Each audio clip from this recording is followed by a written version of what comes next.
শাস্তির উপযুক্ত হওয়ার পরেও কেন আমি শাস্তি দেই না শুনে নেন। আল্লাহ তাআলা বলেন, ওয়ামা কানাল্লাহু লিয়ুআযযিবাহুম ওয়া আনতা ফীহিম। শাস্তি দেই না কেন? এটা আপনার সম্মানার্থে। আপনি যতক্ষণ তাদের মধ্যে আছেন শুধুমাত্র আপনার সম্মানার্থে আমি তাদেরকে আযাব দেই না। তাহলে আবু জেহেল, উতবা, সাইবা সহ এরা শাস্তির উপযুক্ত, শাস্তি পাওয়ার মতো কথা কাজ সবকিছু করার পরেও আল্লাহ তাআলা আযাব কেন দেন নাই? বলে আপনি আছেন এই জন্য দেই নাই। কেন দেই নাই? বলে আপনি তো রাহমাতুল লিল আলামিন, আপনি এই পৃথিবীতে আছেন আর শাস্তি দেব, আযাব দিব, এটা হতে পারে না, কারণ আযাব আর রহমত একসাথে থাকতে পারে না। এজন্য অতীতে যত নবীর উম্মতদেরকে আল্লাহ তাআলা শাস্তি দিয়েছেন, এমনটা কখনো হয় নাই আল্লাহ আযাব দিয়েছেন আর ওই জায়গায় ওই নবী উপস্থিত আছে, এমনটা হয় নাই। আগে আল্লাহ তাআলা ওই নবীকে তার নবুয়তির এরিয়ার বাইরে নিরাপদে সরায় নিছেন, এরপরে আল্লাহ তাআলা আযাব দিয়েছেন। তাহলে আদ গোত্রের নবী হুদ আলাইহিস সালাম আল্লাহ শাস্তি দিতে চাইলেন, হুদ নবীকে সরায় নিলেন। ইউনুস আলাইহিস সালাম যেই জায়গার নবী সরায় নিলেন, শুআইব আলাইহিস সালামকে সরায় নিলেন, সালেহ আলাইহিস সালামকে সরায় নিলেন। উনি ওনার নবুয়তির এরিয়ার বাইরে চলে গেল। বলেন তো আমার আপনার নবীকে কোথায় সরায় নিবে? কারণ সরানোর মতো 1 ইঞ্চি জায়গা গোটা সৃষ্টি জগতের কোথাও নাই, কারণ আমার আপনার নবী হলেন রহমাতুল লিল আলামিন। এই উম্মতের জন্য নবীজির কেমন দয়া! আল্লাহ তাআলা তার অন্তরটাকে কত নরম বানায় দিয়েছে, অন্তরের মধ্যে কত রহমত, কত দয়া ভরপুর করে দিয়েছে। রাসূলুল্লাহ সাল্লাল্লাহু আলাইহি ওয়াসাল্লামের উপর আল্লাহ সুবহানাহু ওয়া তাআলা আমাদেরকে এই দুনিয়াতে অনেক নেয়ামত দান করেছেন। দামি দামি নেয়ামত আল্লাহ তাআলা আমাদেরকে দিয়েছেন। সাথে সাথে প্রতিনিয়ত আমরা আল্লাহ তাআলার অনুগ্রহের ভিতরে আছি, দয়ার ভিতরে আছি। প্রতিটা জীবনের প্রতিটা ক্ষণে ক্ষণে, প্রতিটা মুহূর্তে মুহূর্তে মহান রব আমাদের প্রতি করুণা বর্ষণ করেছেন, অনুগ্রহের ধারা তিনি আমাদের উপরে অব্যাহত রেখেছেন। এ দুনিয়াতে এমন কোন সৃষ্টি নাই যে আল্লাহ তাআলার নেয়ামত ভোগ করতেছে না। এ দুনিয়াতে আল্লাহ তাআলা অনেক দামি দামি নেয়ামত, যারা ইসলাম বিদ্বেষী, বেঈমান, নাস্তিক, এমন মানুষগুলাও প্রতিনিয়ত আল্লাহ তাআলার দেওয়া অসংখ্য দামি দামি নেয়ামত ভোগ করতেছে। এই দুনিয়াতে আল্লাহ প্রদত্ত দামি দামি নেয়ামত গুলোর মধ্যে অন্যতম দামি এক নেয়ামত হলো আল্লাহ তাআলা আমাদেরকে ঈমানের মতো মহা এক নেয়ামত দান করেছেন। সাথে সাথে মুহাম্মদুর রাসূলুল্লাহ সাল্লাল্লাহু আলাইহি ওয়াসাল্লামের উম্মত তিনি আমাদেরকে বানিয়েছেন। এমন এক নবীর উম্মত আল্লাহ তাআলা আমাদেরকে বানিয়েছেন, সেই নবীর শান, মান, মর্যাদা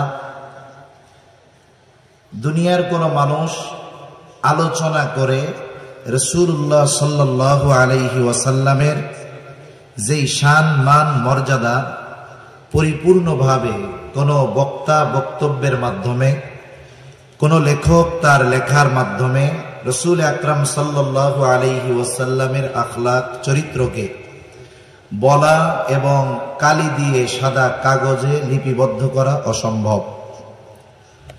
কারণ রাসূল সাল্লাল্লাহু আলাইহি ওয়াসাল্লামের চারিত্রিক ব্যাপারে আল্লাহ তাআলার ঘোষণা হলো, ওয়া ইন্নাকা লাআলা খুলুকিন আযীম, আপনি মহান চরিত্রে অধিষ্ঠিত। আমরা যাকে বড় বলি, আমরা যা কিছু বড় বলি, সেই বড়র একটা সীমাবদ্ধতা থাকতে পারে, কিন্তু আরশে আজিমের মালিক যেটাকে মহান বলেন, সেটা কত মহান হতে পারে, কত বড় হতে পারে, এটা আমাদের মতো সাধারণ মানুষের জন্য কল্পনায় আনাও অসম্ভব।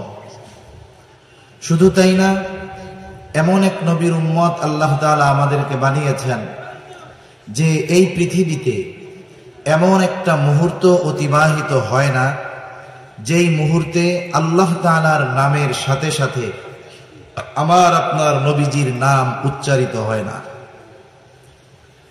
এই পৃথিবীর প্রতিটা মুহূর্তে আল্লাহ তাআলার নামের সাথে মুহাম্মাদুর রাসূলুল্লাহ সাল্লাল্লাহু আলাইহি ওয়াসাল্লামের নাম উচ্চারিত হতে থাকে। যেমন মুসলিম বিশ্বে সর্বপ্রথম ফজরের আজান শুরু হয় ইন্দোনেশিয়া থেকে নিয়ে, এভাবে একেবারে চলতে থাকে আফ্রিকার দেশ মৌরিতানিয়া পর্যন্ত। ইন্দোনেশিয়া থেকে নিয়ে মৌরিতানিয়ার এই সময়ের দূরত্ব হলো 9 ঘন্টা। তার মানে ইন্দোনেশিয়াতে যখন সুবহে সাদিক হয়, ফজরের ওয়াক্ত হয়, তার ঠিক 9 ঘন্টা পরে ওই মৌরিতানিয়ায় ওখানে ফজরের ওয়াক্ত হয়। তাহলে ইন্দোনেশিয়া থেকে শুরু হলো ফজরের আজান। এক ধারাবাহিকতায় এই আজান গোটা পৃথিবী ব্যাপী ফজরের আজান চলে কমপক্ষে 9 ঘন্টা। কয় ঘন্টা? 9 ঘন্টা। আজানের মধ্যে আল্লাহ তাআলার বড়ত্বের কথা বলার সাথে সাথে আমার আপনার নবীজির কথা আছে না নাই? আছে। আবার নামাজ চলতেছে, নামাজের মধ্যে আমার আপনার নবীজির কথা আছে না নাই? মজলিস চলতেছে, নবীজির কথা আছে না নাই? দোয়া চলতেছে, যত বিনয়ের সাথে দোয়া করা হোক না কেন, যেই দোয়ার মধ্যে দুরূদ শরীফ নাই, আল্লাহ তাআলার কাছে ওই দোয়া পৌঁছাবে না। তাহলে জীবনের প্রতিটা পারতে পারতে আল্লাহ তাআলা রাসূল আকরাম সাল্লাল্লাহু আলাইহি ওয়াসাল্লামের আলোচনাকে রেখে দিয়েছেন। এজন্য আল্লাহ তাআলা বলেন, ওয়া রাফা'না লাকা যিকরাক, আমি আপনার স্মরণকে, আপনার আলোচনাকে সমুন্নত করে দিয়েছি। সুবহানাল্লাহ। যেখানেই আল্লাহ সেখানেই আলোচনা হয় মুহাম্মাদুর রাসূলুল্লাহ সাল্লাল্লাহু আলাইহি ওয়াসাল্লামের। কেন হবে না? কারণ আল্লাহ তাআলা আমার আপনার নবীজির সম্মান ওই পর্যন্ত পৌঁছিয়ে দিয়েছেন। আমার আপনার নবীর আগে এ দুনিয়াতে 1 লক্ষ মতান্তরে 2,24,000 নবী রাসূল আগমন করেছেন। অনেক বড় বড় নবী দুনিয়ায় এসেছেন। আল্লাহ তাআলা আমার আপনার নবীর আগে কোন নবীকে গোটা সৃষ্টি জগতের জন্য নবী হিসাবে পাঠান নাই। আমার আপনার নবীর আগে যত নবী এ দুনিয়াতে এসেছেন, সব নবী কোন না কোন বংশের জন্য নবী, কোন না কোন গোত্রের জন্য নবী, কোন না কোন এলাকার জন্য নবী। কিন্তু গোটা পৃথিবী তথা গোটা সৃষ্টি জগতের জন্য আল্লাহ তাআলা আমার আপনার নবীর আগে কাউকে নবী বানিয়ে পাঠান নাই। কোরআনুল কারীমের মধ্যে আল্লাহ তাআলা কয়েকজন নবীর কথা এরকম বলছেন। যেমন আল্লাহ তাআলা বলেন, ওয়া ইলা আদিন আখাহুম হুদা, আদ গোত্রের জন্য আল্লাহ তাআলা তাদের ভাই হুদ আলাইহিস সালামকে নবী হিসাবে প্রেরণ করেছেন। ওয়া ইলা সামুদ আখাহুম সালিহা, আল্লাহ তাআলা সামুদ গোত্রের জন্য তাদের ভাই সালেহ আলাইহিস সালামকে নবী হিসাবে প্রেরণ করেছেন। ওয়া ইলা মাদিয়ানা আখাহুম শুআইবা, আল্লাহ তাআলা বলেন তিনি মাদিয়ানবাসীর জন্য তাদের ভাই শুআইব আলাইহিস সালামকে নবী হিসাবে প্রেরণ করেছেন। কত বড় জলিলুল কদর পয়গম্বর মুসা আলাইহিস সালাম আল্লাহ তাআলার সাথে সরাসরি কথা বলতেন। কোরআনুল কারীমে এককভাবে সবচেয়ে বেশি বার মুসা আলাইহিস সালামের নাম উল্লেখ হয়েছে। ওয়া কাল্লামাল্লাহু মুসা তাকলিমা। এত বড় জলিলুল কদর পয়গম্বর মুসা আলাইহিস সালাম বনি ইসরাইলদের জন্য নবী। ইহুদীদের দাবি হলো তিনি শুধুমাত্র আমাদের নবী। হযরত ঈসা আলাইহিস সালাম আল্লাহ তাআলা তার মাধ্যমে তার কুদরতের বহিঃপ্রকাশ ঘটিয়েছেন। পিতাবিহীন তিনি দুনিয়াতে এসেছেন। আল্লাহ তাআলা এমন কুদরত তার মাধ্যমে বহিঃপ্রকাশ করিয়েছেন। শুধু তাই না, যখন ঈসা আলাইহিস সালাতু ওয়াস সালাম মাতৃকোলে ছিলেন, দুগ্ধপোষ্য শিশু, যে কথা বলতে পারে না, কিছু বোঝে না, ওই অবস্থায় মূসা আলাইহিস সালামের জবান থেকে কথা বের করেছেন কে? আল্লাহ তাআলা মূসা ঈসা আলাইহিস সালামকে একেবারে সদ্য ভূমিষ্ঠ শিশু জবান খুলে দিয়েছে, মানুষের সামনে কথা বলছে। আদম আলাইহিস সালাতু ওয়াস সালাম আল্লাহ তাআলা বলেন খলাকতু বিয়াদাইয়া, আমি নিজের হাতে সৃষ্টি করেছি। আদম আলাইহিস সালামের ব্যাপারে আল্লাহ তাআলা বলেন তিনি মানব কুলের পিতা, কিন্তু সব মানুষের জন্য নবী না। ইব্রাহিম আলাইহিস সালাতু ওয়াস সালাম কত জলিলুল কদর পয়গম্বর, তিনি আমাদের নাম রেখেছেন মুসলমান, মুসলিম মিল্লাতের পিতা তিনি। আল্লাহ তাআলা বলেন মিল্লাতা আবিকুম ইব্রাহিম হুয়া সাম্মাকুমুল মুসলিমিন, তিনি সব মুসলমানদের পিতা, তবে সব মুসলমানের জন্য নবী না। কিন্তু আমার আপনার নবীর ব্যাপারে আল্লাহ তাআলা বলেন, আপনি বলেন কুল ইয়া আইয়ুহান নাসু ইন্নী রাসূলুল্লাহি ইলাইকুম জামিআ, আপনি বলেন আমি তোমাদের সকলের জন্য আল্লাহ তাআলার পক্ষ থেকে প্রেরিত রাসূল, প্রেরিত হয়েছি। তাহলে আমার আপনার নবী কোন গোত্র, কোন বংশ, শুধুমাত্র আরবের জন্য নবী নয়। আল্লাহ তাআলা জানিয়ে দেন আমার আপনার নবী হলেন সকলের জন্য নবী। এই সকলের জন্য নবী দ্বারা কি শুধু এই পৃথিবীবাসী তাদের জন্য নবী, বা শুধুমাত্র মানুষ আমার আপনার নবী কি শুধু তাদের জন্য নবী? বিষয়টা এমন নয়, বরং গোটা সৃষ্টিকুলের সকলের জন্য নবী হলেন আমার আপনার নবী। নবীজির আগে সব নবীর নবুয়তির একটা পরিব্যাপ্তি ছিল, এরিয়া ছিল, নির্দিষ্ট সীমানা ছিল, গণ্ডি ছিল। কারণ দেখা গেছে পৃথিবীতে এক সময় একাধিক নবী ছিলেন, পাশাপাশি এলাকায় তারা অবস্থান করতেন। কিন্তু আমার আপনার নবীজির নবুয়তির পরিব্যাপ্তি কত দূর, আমার আপনার নবীজির নবুয়তির পরিব্যাপ্তি হলো তত দূর, আল্লাহ তাআলার রবুবিয়তের বিস্তৃতি যত দূর। তার মানে যেই জায়গার রব আল্লাহ, সেই জায়গার নবী রহমত মুহাম্মাদুর রাসূলুল্লাহ। পবিত্র কোরআনুল কারীমের সর্বাধিক পাঠিত সূরা সূরা ফাতিহা। সূরা ফাতিহা এমন এক সূরা প্রত্যেক নামাজের প্রতি রাকাতে লাগে। ইমামের পেছনে যখন পড়া হয়, ইমামের কেরাতি, মুসল্লির কেরাত, তখন আমরা পড়ি না, তখন ইমামেরটা শুনি। একা যখন সুন্নাত পড়ি, নফল পড়ি, তখন প্রতি রাকাতে সূরা ফাতিহা নিজে পড়ি। সূরা ফাতিহার শুরুতেই আমরা বলি আলহামদুলিল্লাহি রাব্বিল আলামিন, সকল প্রশংসা আল্লাহর জন্য।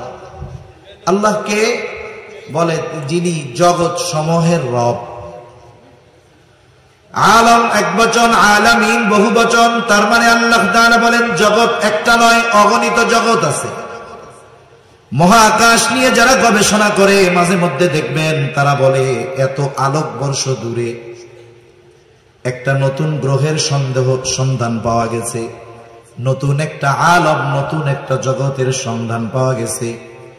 গোটা পৃথিবীব্যাপী তোলপাড় সৃষ্টি হয়ে যায় যে পৃথিবীবাসী নতুন করে একটা স্থানের সন্ধান পেয়েছে, ওই জায়গায় মানব বসতি স্থাপন করা হবে। তাহলে নাসা যদি নতুন একটা আলম তথা জগতের সন্ধান পায়, গোটা পৃথিবীতে তোলপাড় সৃষ্টি হয়ে যায়।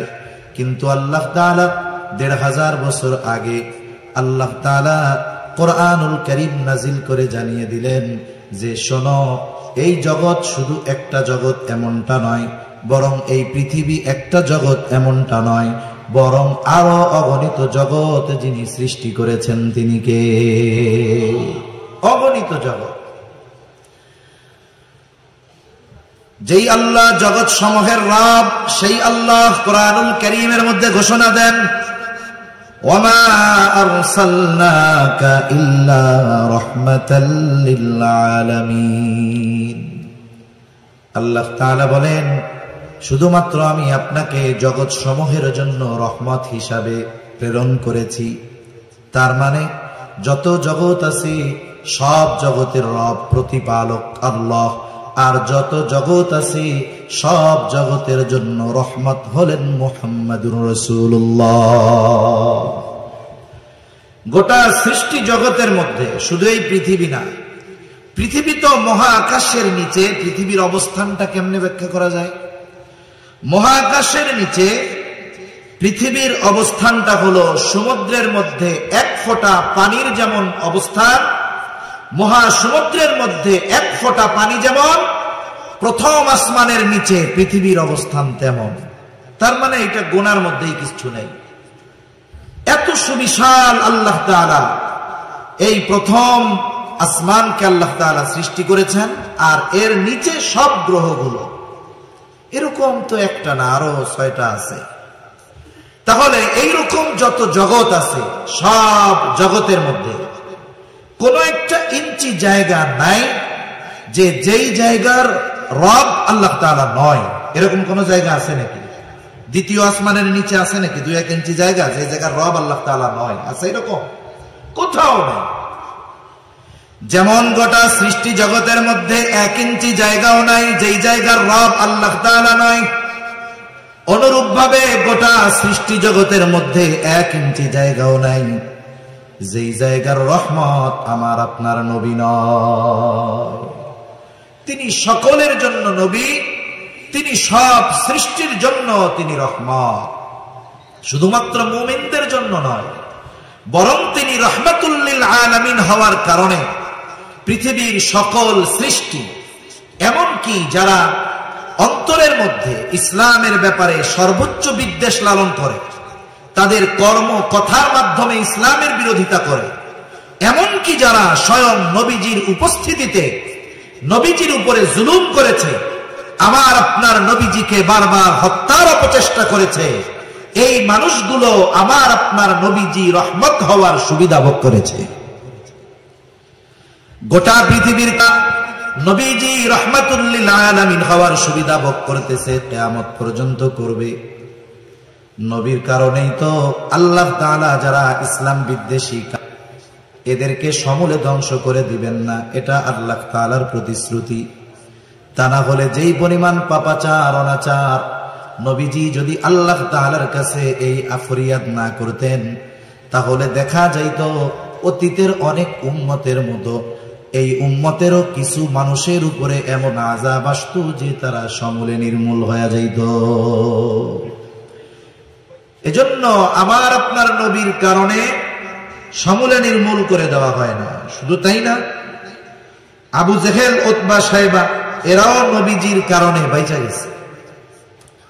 আবু জেহেল একদিন নবীজির সামনে এসে নবীজিকে শুনিয়ে শুনিয়ে বলতেছে আল্লাহ, নবীজিকে শোনায়া আল্লাহ তাআলার কাছে দোয়া করে বলে, আল্লাহ সত্যই যদি আপনি এই কোরআন নাজিল করে থাকেন, তার মানে সত্যই যদি এই কোরআন আপনি মুহাম্মাদের উপরে নাজিল করে থাকেন, তাহলে আমাদেরকে পাথর বর্ষণ করেন অথবা যন্ত্রণাদায়ক শাস্তি দেন।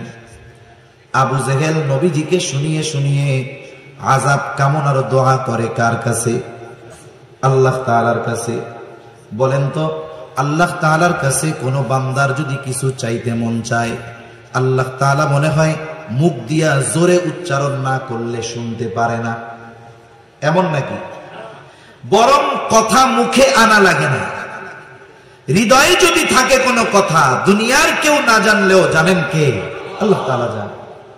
তাহলে ওর যদি আযাব গজব মনেই চায় যে আসুক আমার উপরে, তাইলে নবীজিকে শুনিয়ে শুনিয়ে বলার দরকার কি? গভীর রাতে উঠে আল্লাহ তাআলার কাছে বললেই তো হইল।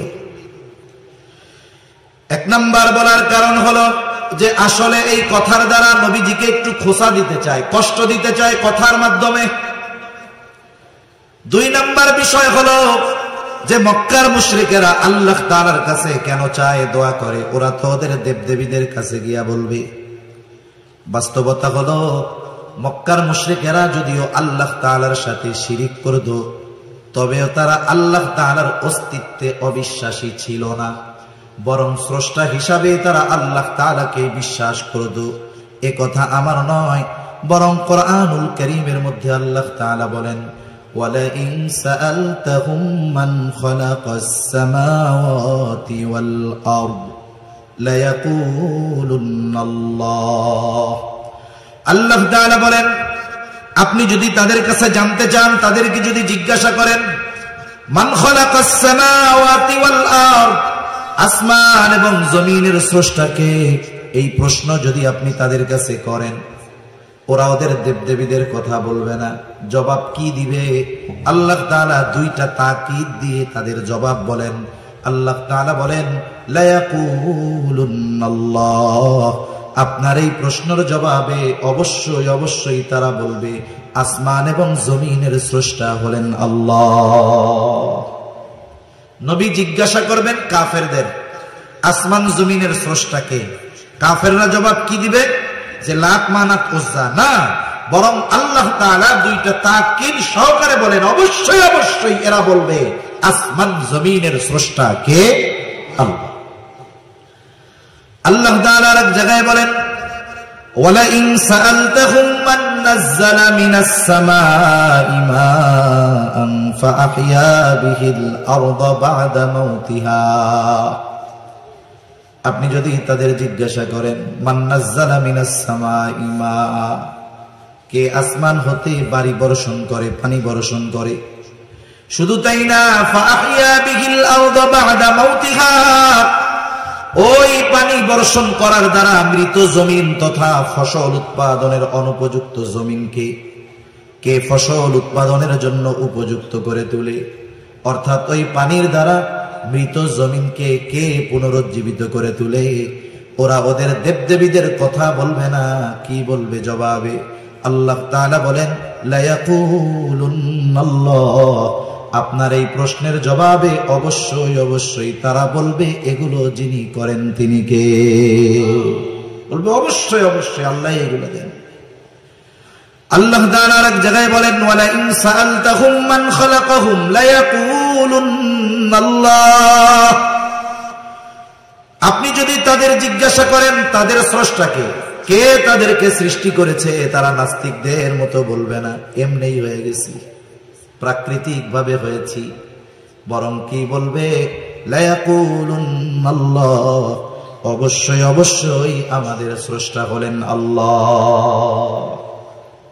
তাহলে আল্লাহ তাআলার অস্তিত্বের ব্যাপারে তাদের কি দৃঢ় বিশ্বাস ছিল, কিন্তু তারা এমন কিছু আল্লাহ তাআলার সাথে শিরক করত যার কারণে তাদের এই বিশ্বাস মূল্যহীন হয়ে গেছে, কোনো দাম নেই। আবার নবীজি এক জায়গায় বলেন, আবু জেহেল আল্লাহ তাআলার কাছে দোয়া করেছে, আল্লাহ তাআলা আবু জেহেলের দোয়াও কবুল করেছেন। বদরের দিন সকাল বেলায় আবু জেহেল আল্লাহ তাআলার কাছে দোয়া করে বলে, আল্লাহ, আজকে যারা হকের উপরে আছে, সত্যের উপরে আছে, আপনি তাদেরকে বিজয় দান করেন। নবীজি বলেন, আল্লাহ তাআলা আবু জেহেলের দোয়া কবুল করেছে। বদরের দিন যারা হকের উপরে ছিল, সত্যের উপরে ছিল, আল্লাহ তাআলা তাদেরকেই বিজয় দান করেছে। তাহলে নবীজিকে শুনিয়ে শুনিয়ে আল্লাহ তাআলার কাছে বলার উদ্দেশ্য হলো নবীজিকে কষ্ট দেওয়া। সে কেমন যেন নবীজিকে বলতে চায়, আসলে উপযুক্ত আমি ছিলাম, তা তোমার কাছে আল্লাহ তাআলা পাঠাইছে। ও কেমন যেন আল্লাহর কাছে বলে, আল্লাহ, আমি কত প্রভাবশালী মানুষ, আমার পেছনে কত লোক আছে, আমার সম্পদের অভাব নাই, আমার মতো লোক থাকতে আপনি ওনার কাছে কোরআন নাজিল করলেন, এটা কেমন হইল? এর আগে আমারে পাথর মেরে শেষ করে দিলেন না কেন? অনেক মানুষ আছে আর একজনের সাথে তার শত্রুতার প্রয়োজন নাই, তার প্রতিবেশী, তার বন্ধু, তার পরিচিত জনের উন্নতি অগ্রগতি, তার প্রতি তার অন্তরে হিংসার বীজ বপন করে দেয়, অটোমেটিক শত্রু হয়ে যায়। হয় কি হয় না? অনেক সময় তো মানুষ অনেকের উন্নতি দেখে বলে, এই লোকটার এই অবস্থা হইল, আরে আল্লাহ, এই লোকটা এরকম হইল, এই দৃশ্য দেখার আগে, এই কথা শোনার আগে আমি মরলাম না কেন?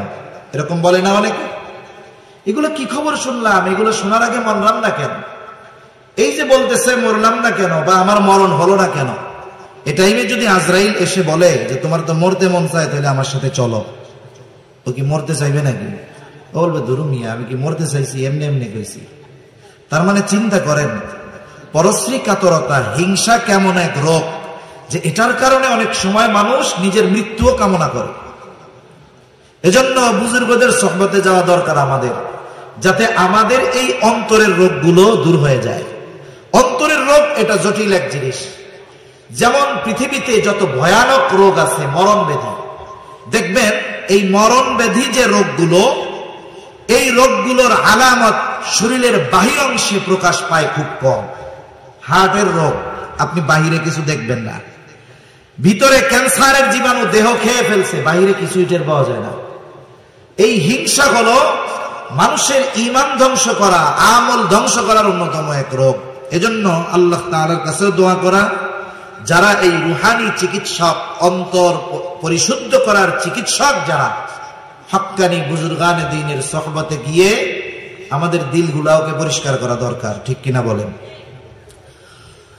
তা আবু জেহেল এই কথা নবীজিরে শোনায় শোনায় বলতেছে, মানুষ যখন আমাকে আপনাকে কোনো কথা বলবে, তিরস্কার করে খোঁচা মেরে, মানুষ হিসাবে স্বাভাবিক আমার আপনার খারাপ লাগতেই পারে, ঠিক কিনা বলেন? আবার অনেক সময় অনেক ভদ্র মানুষ আছে, মানুষ যদি তাকে তিরস্কার করে কিছু বলে চুপ করে থাকে। সবাই তো আর একরকম না। মনে করেন কতজন হুজুরদের বলে জঙ্গি, মোল্লা, মানুষের বাড়িতে খায়, এই করে সেই করে। দেখবেন কিছু মানুষ আছে শরীফ মানুষ, উনি খালি শুনে, কিছু বলে না, মাথা নিচু করে চলে আসে। আবার অনেক সময় অনেকে আছে যে তিনি খুব ভদ্র, সাথে আছে এক বন্ধু, এটা খুব চেতা। এখন ওই ভদ্র মানুষকে কেউ যদি তিরস্কার করে, সে যদিও কিছু না বলে, অনেক সময় চুপ থাকা, জবাব না দেওয়া, এটাই বড় প্রতিবাদ, ঠিক কিনা? এজন্য রহমানের বান্দাদের যত গুণাবলী আছে, এর মধ্যে একটা গুণ আল্লাহ তাআলা বলেন, ওয়াইদা খাতাবাহুমুল জাহিলুনা ক্বালু সালামা। আবু জেহেল নবীজিকে শোনায় শোনায় কথা বলে, নবীজি কিছু বলেন না। কিন্তু আবু জেহেল যে আমার আপনার নবীকে কষ্ট দিতে চায়, যে কথাগুলো বলতেছে, আল্লাহ তাআলা শুনেন কি শুনেন না? নবী ঠিক কিছুই বলেন নাই, কিন্তু আল্লাহ তাআলা জবাব পাঠায় দিলেন আমার আপনার নবীর জবান দিয়ে। আল্লাহ তাআলা বলেন, হাবিব, আসলে ওরা যা বলে, ওরা যা করে, ওরা যে শাস্তি কামনা করে, তার চাইতে কঠিন বিষয়ের উপযুক্ত তারা। কিন্তু শাস্তির উপযুক্ত হওয়ার পরেও কেন আমি শাস্তি দেই না, শুইনা নেন।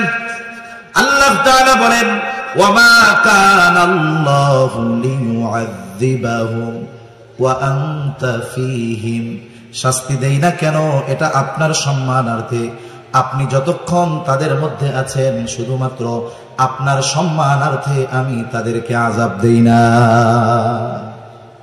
তাহলে আবু জেহেল, উতবা, সাইবা সহ এরা শাস্তির উপযুক্ত, শাস্তির উপযুক্ত, শাস্তি পাওয়ার মতো কথা, কাজ সবকিছু করার পরেও আল্লাহ তাআলা আযাব কেন দেন নাই? বলে আপনি আছেন এই জন্য দেই নাই। কেন দেই নাই? বলে আপনি তো রাহমাতুল লিল আলামিন, আপনি এই পৃথিবীতে আছেন, আর শাস্তি দেব, আযাব দিব, এটা হতে পারে না, কারণ আযাব আর রহমত একসাথে থাকতে পারে না। এজন্য অতীতে যত নবীর উম্মতদেরকে আল্লাহ তাআলা শাস্তি দিয়েছেন, এমনটা কখনো হয় নাই আল্লাহ আযাব দিয়েছেন আর ওই জায়গায় ওই নবী উপস্থিত আছে, এমনটা হয় নাই। আগে আল্লাহ তাআলা ওই নবীকে তার নবুয়তির এরিয়ার বাইরে নিরাপদে সরায় নিছেন, এরপরে আল্লাহ তাআলা আযাব দিয়েছেন। তাহলে আদ গোত্রের নবী হুদ আলাইহিস সালাম, আল্লাহ শাস্তি দিতে চাইলেন, হুদ নবীকে সরায় নিলেন। ইউনুস আলাইহিস সালাম যেই জায়গার নবী সরায় নিলেন, শুআইব আলাইহিস সালামকে সরায় নিলেন, সালেহ আলাইহিস সালামকে সরায় নিলেন। উনি ওনার নবুয়তির এরিয়ার বাইরে চলে গেল। বলেন তো আমার আপনার নবীকে কোথায় সরায় নিবে? কারণ সরানোর মতো 1 ইঞ্চি জায়গা গোটা সৃষ্টি জগতের কোথাও নাই। কারণ আমার আপনার নবী হলেন রহমাতুল লিল আলামিন। আমার আপনার নবীর সম্মানার্থে কাফেররা শাস্তি পায় নাই নগদে, নাইলে ওরা যা করছে শাস্তির উপযুক্ত ছিল। তাহলে যে কথা থেকে গেলাম, নবীজি রহমাতুল লিল আলামিন হওয়ার এই সুবিধা শুধু মুমিনরা ভোগ করে তা নয়, কাফেররাও ভোগ করতেছে, ঠিক কিনা বলেন? আবার দেখেন এই উম্মতের জন্য নবীজির কেমন দয়া, আল্লাহ তাআলা তার অন্তরটাকে কত নরম বানায় দিয়েছে, অন্তরের মধ্যে কত রহমত কত দয়া ভরপুর করে দিয়েছে। আব্দুল্লাহ ইবনে আমর ইবনুল আস রাদিয়াল্লাহু তাআলা আনহু থেকে বর্ণিত, নবীজি কোরআন থেকে তিলাওয়াত করলেন যা আল্লাহ তাআলা ইব্রাহিম আলাইহিস সালামের ব্যাপারে নাজিল করেছেন। কোরআনে কি নাজিল করেছেন? আল্লাহ কোরআনুল কারীমের 13তম পারা সূরা ইব্রাহিমের মধ্যে আল্লাহ তাআলা ইব্রাহিম আলাইহিস সালাম তার গুনাহগার উম্মতের জন্য ক্ষমা চেয়ে আল্লাহ তাআলার কাছে দোয়া করেছেন। ওই দোয়ার কথাটাই আল্লাহ তাআলা কোরআনে জানিয়ে দিয়ে বলেন, রব্বি ইন্নাহুন্না আযলালনা কাসীরাম মিনান নাস ফামান তাবিআনি ফাইন্নাহু মিন্নী ওয়া মান আসানি ফাইন্নাকা গফুরুর রহিম।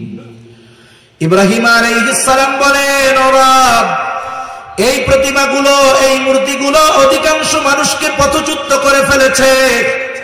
ফামান তাবিআনি ফাইন্নাহু মিন্নী, যে আমার আনুগত্য করেছে সে তো আমার দলভুক্ত। আমান আসানি, যে আমার আনুগত্য করে নাই, যদিও করে নাই, যদিও মানে নাই, তথাপিও তো ইব্রাহিম আলাইহিস সালামের উম্মত। কারণ আমার আপনার নবীজির নবুয়তির পরে কিয়ামত পর্যন্ত যত মানুষ আসবে, যত মানুষ আছে, যত মানুষ দুনিয়া থেকে চলে গেছে, যে যে ধর্মের অনুসারী হোক না কেন, সকল মানুষই আমার আপনার নবীজির উম্মত। অনেক সময় এমনটা হয় যে বাধ্য সন্তানের চাইতে মা বাবা অবাধ্য সন্তানকে নিয়ে চিন্তিত বেশি থাকে, দোয়া তার জন্য বেশি করে, তার কথা মানুষের কাছে বেশি বলে। সন্তান অবাধ্য কিন্তু তার জন্য বেশি চিন্তিত থাকে। কেন? বলে মোহাব্বতের কারণে। চিন্তা করে যেগুলো তো বাধ্য ওগুলো তো একটা রাস্তা হইছে, কিন্তু যেটা অবাধ্য এটার কি হবে। মা বাবা সন্তান খারাপ হওয়ার পরেও তাকে ত্যায্য পুত্র করে দেয় না, বের করে দেয় না, বরং তার পরিবর্তনের জন্য আল্লাহ তাআলার কাছে দোয়া করে, মানুষের কাছে বলে, উলামায়ে কেরামের কাছে বলে, দেখেন একটু কিছু করা যায় কিনা। কেন করে?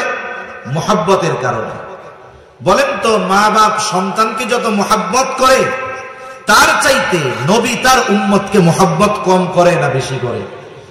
কত বেশি করে এটা মাপা যাবে না, পরিমাণ পরিমাপ করা যাবে না। কত ভালোবাসে নবী।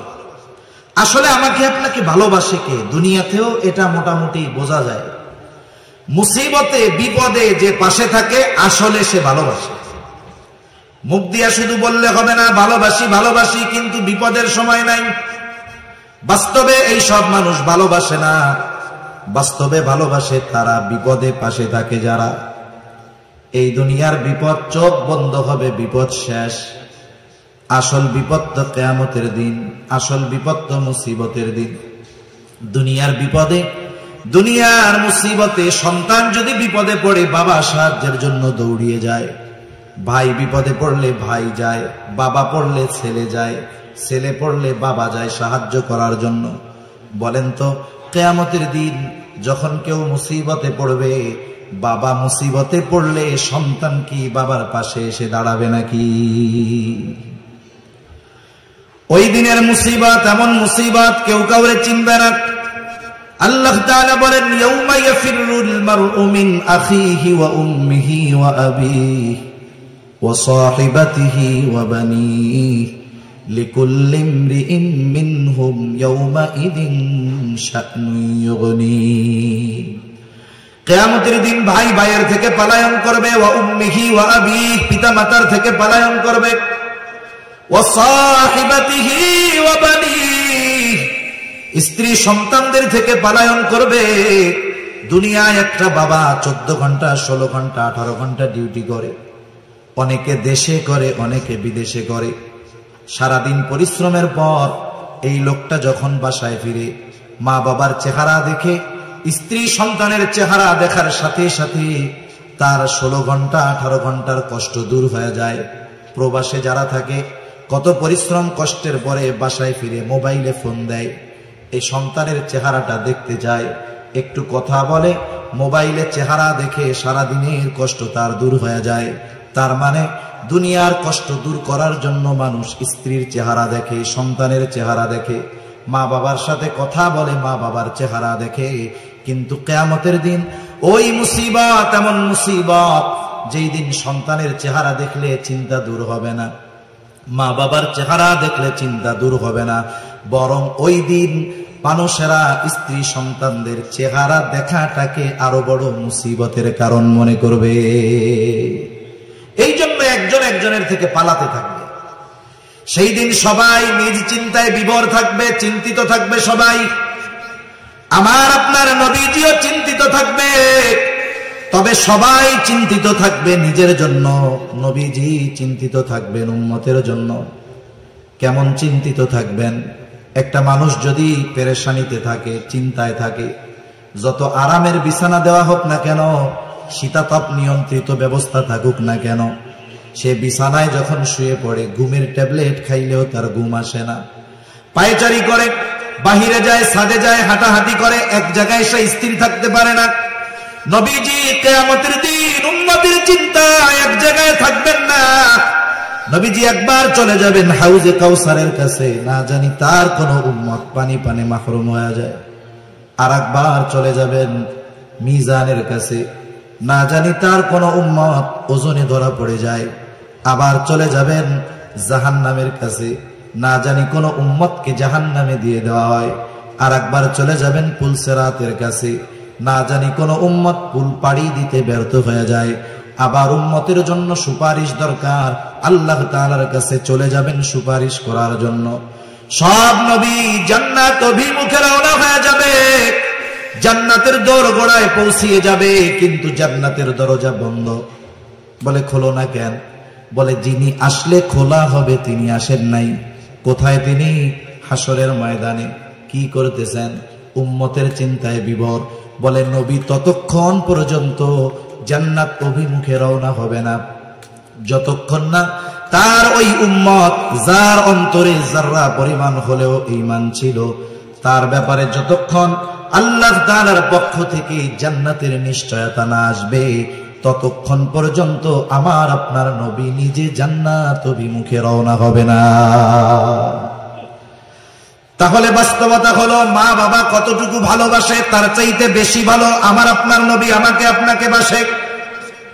ইব্রাহিম আলাইহিস সালাম তার উম্মতকে ভালোবাসে। এই জন্য আল্লাহ তাআলার কাছে কেমন যেন বলতে চায়, ও রব, যারা আমার আনুগত্য করে নাই তারাও তো আমার উম্মত, ফাইন্নাকা গফুরুর রহিম। কেমন যেন বলতে চায়, আপনি তো গফুর, আপনি তো রহিম, আপনি চাইলে আমার এই গুনাহগার উম্মত গুলোকেও মাফ করে দিতে পারে। وقال عيسى عليه السلام إن تعذبهم فإنهم عبادك وإن تغفر لهم فإنك أنت العزيز الحكيم। ঈসা আলাইহিস সালাম তার গুনাহগার উম্মতের জন্য আল্লাহ তাআলার কাছে দোয়া করে বলে, ইন তুআযিবুহুম ফাইন্নাহুম ইবাদুক, আপনি যদি তাদেরকে শাস্তি দেন তারা তো আপনারই বান্দা। ওয়া ইন তাগফির লাহুম ফাইন্নাকা আনতাল আজিজুল হাকীম, আর আপনি যদি তাদেরকে মাফ করে দেন, আরে আপনি তো আজিজ, আপনি তো হাকিম, আপনি মহাপরাক্রমশালী, মহাপ্রজ্ঞাময়। ঈসা আলাইহিস সালাম কেমন যেন বলে, আল্লাহ আমার উম্মত আপনার গুনাহগার বান্দাগুলারে আপনি মাফ করে দেন। দুই নবী তার উম্মতের জন্য ক্ষমা চেয়ে আল্লাহ তাআলার কাছে দোয়া করছে। নবীজি উম্মতের কথা তো সব সময় অন্তরে আছে। যার বাবা মারা গেছে সব সময় অন্তরে বাবার কথা থাকে না? থাকে। কিন্তু যখন আরেকজনের বাবাকে দেখে বাবার কথা একটু তখন বেশি মনে পড়ে। নবীজি সব সময় উম্মতের চিন্তা করেন, কিন্তু দুই নবী যখন উম্মতের ব্যাপারে দোয়া করছে উম্মতের কথা একটু বেশি মনে পড়ে গেছে। এবার নবীজি কি করলেন? ফারাফা ইয়াদাইহি ওয়া ক্বালা আল্লাহুম্মা উম্মতি উম্মতি ওয়া বাকা। নবীজি দুই হাত উঁচু করলেন, দুই হাত উঁচু করে বলতেছেন, আল্লাহুম্মা উম্মতি আল্লাহুম্মা উম্মতি, আয় আল্লাহ আমার উম্মত আমার উম্মত। আর দুই চোখ দিয়ে অজরে পানি ঝরে পড়তেছে। নবীজি কান্না করেন আর এটা বলতেছেন, আমার উম্মত, আমার উম্মত। আল্লাহ তাআলা জিবরাইল আলাইহিস সালামকে বলে, জিবরাইল যাও মুহাম্মাদের কান্নার কারণ জিজ্ঞাসা করো। জিবরাইল আলাইহিস সালাম চলে এসেছে, এসে জিজ্ঞাসা করে আপনার কান্নার কারণ কি? যদিও আপনার কান্নার কারণ আপনার মালিক জানে, এরপরেও তিনি শুনতে চায়। আরে আল্লাহ জানার পরে কেন শুনতে চায়? মাঝে মধ্যে আমি বলি, বৃহস্পতিবার বিকাল বেলায় মক্তবের বা হিফজখানার ছোট একটা বাচ্চা ওস্তাদের কাছে গেছে আসরের পরে, ওস্তাদের পাশে বসে শুধু কান্না করে, কিছু বলে না। ছোট বাচ্চা, বলেন তো বৃহস্পতিবারে কোন মক্তবের বা হিফজখানার ছোট বাচ্চা যদি হুজুরের পাশে বসে কান্না করে, কি জন্য কান্না করে ওস্তাদকে বলার দরকার আছে নাকি? বলেন তো কেন কান্না করে? ছুটি চায়, বাসায় যেতে চায়, ওস্তাদও বুঝে, জিজ্ঞাসা করে কান্না করো কেন? এবার কান্নার গতি আরো বাইরে যায়। ও চিন্তা করে আমি কাঁদতেছি কেন? হুজুর বোঝার পরেও আবার জিজ্ঞাসা করে কেন? হুজুর বলে, তুমি যতই কান্নাকাটি করো লাভ নাই, কারণ আগে কও। এইবার কান্না জড়িত কণ্ঠে ছেলেটা ওস্তাদের কাছে বলে, ওস্তাদ আমার আম্মাকে একটু দেখতে মন চায়, ছোট ভাইটাকে একটু দেখতে মন চায়, একটু ছুটি দেন, বাড়িতে যাব। ওস্তাদ এবার একটা হাসি দিয়া বলে, যাও আগামীকাল মাগরিবের আগে চলে আসবা। এখন কথা হলো, ছাত্রের কান্নার কারণ জানার পরেও ওস্তাদ ছাত্রর মুখে শুনতে চায় কেন? বলে এটা হলো ওস্তাদ আর ছাত্রের মধ্যে মহব্বতের বহিঃপ্রকাশ। নবীজি কান্না করে কেন জানার পরেও কেন আল্লাহ শুনতে চায়? বলে এটা হলো আমার আপনার নবীর প্রতি আল্লাহ তাআলার ভালোবাসার বহিঃপ্রকাশ। উম্মতের ব্যাপারে সব কথা খুলে বলছে জিবরাইল আলাইহিস সালামকে। জিবরাইল আলাইহিস সালাম গিয়ে বলে, আল্লাহ আপনার হাবিবের কান্নার কারণ তার উম্মত। আল্লাহ তাআলা বলে, যাও আমার হাবিবকে মুহাম্মদকে গিয়া জানায় দাও, অচিরেই আমি তাকে তার উম্মতের ব্যাপারে সন্তুষ্ট করব, অসন্তুষ্ট করব না। আল্লাহ তাআলা কোরআনুল কারীমের মধ্যে সূরাতুদ দুহার মধ্যে বলেন, ওয়ালা সাউফা ইউতিকা রাব্বুকা ফাতারদা, অচিরেই আপনার রব আপনাকে এমন কিছু দিবেন যে আপনি খুশি হয়ে যাবেন। এই আয়াতের তাফসীরে এই হাদিসটা আসছে। আর এর জবাবে নবী বলেন, আমি ততক্ষণ পর্যন্ত খুশি হব না যতক্ষণ আমার সব উম্মতকে আল্লাহ মাফ করবে না। তাহলে নবীজির প্রতি আমাদের প্রতি নবীজির ভালোবাসা কেমন, এটা বোঝার জন্য দুনিয়ার কোন মানুষের স্বাক্ষর দরকার নাই, আরো অনেক হাদিস উপমা দেওয়া যাবে। অল্প সময়ের মধ্যে শুধু আল্লাহ তাআলার কথাটা বইলা শেষ করে দিই। কারণ দুনিয়ার অনেক মানুষ আছে, হাজার মানুষের বিপরীতে একজনের কথাকে গ্রহণযোগ্য ধরা হয়।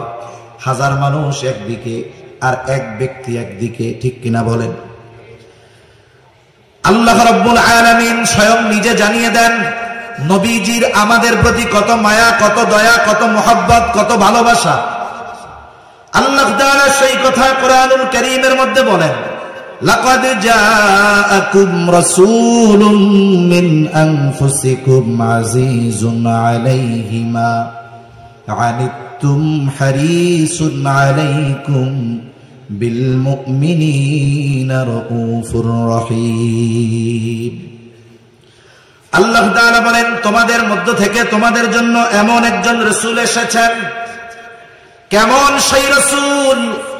আল্লাহ তাআলা এক নম্বর বলেন, আজিজুন আলাইহি মা আনিতুম, তোমাদের জন্য যেটা কষ্টের সেটা তার জন্য কষ্টের।